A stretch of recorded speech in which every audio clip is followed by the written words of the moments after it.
I'm writing a book called Reboot for Resilience. There are tons of ideas in the book, but I want to share 6 powerful ideas quickly.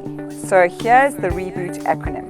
Rest well, eat well, breathe well. O, the first O is open your heart. The second O is for move well. And then T is time for fun. So very quickly, rest well. The bottom line is you need 7 hours per night, and that is 7 days a week. In terms of eat well, here's the bottom line, is you have to have 80% of your food being back to basics. What you could pick off a tree, pluck out the ground, how much raw food can you have, and a variety of color. Forget about diets and dogmas. The B for breathe well. This is my most favorite technique in my resilience toolbox, and this is the 4-7-8 technique. So if I'm trying to prioritize something, or I'm getting flustered or overwhelmed, I breathe in to the count of 4. I'm obviously doing this quickly now. I hold for 7 counts, and I breathe out slowly out of my mouth for 8 counts. It really reboots your brain. So that's the breathe. The first O is open your heart. So in terms of this stressful time of the year, and any time of the year actually, is be curious about why other people are behaving the way they do.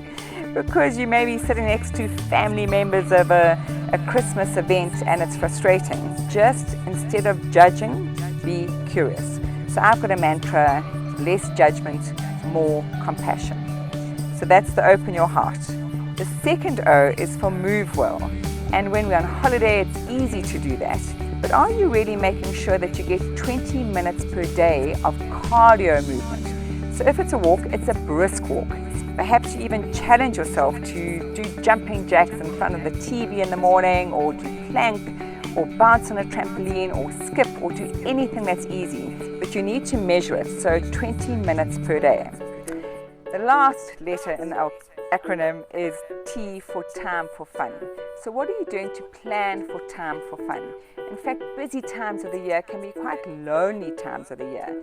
Have you called a mate lately? Perhaps a school friend that you haven't spoken to for decades.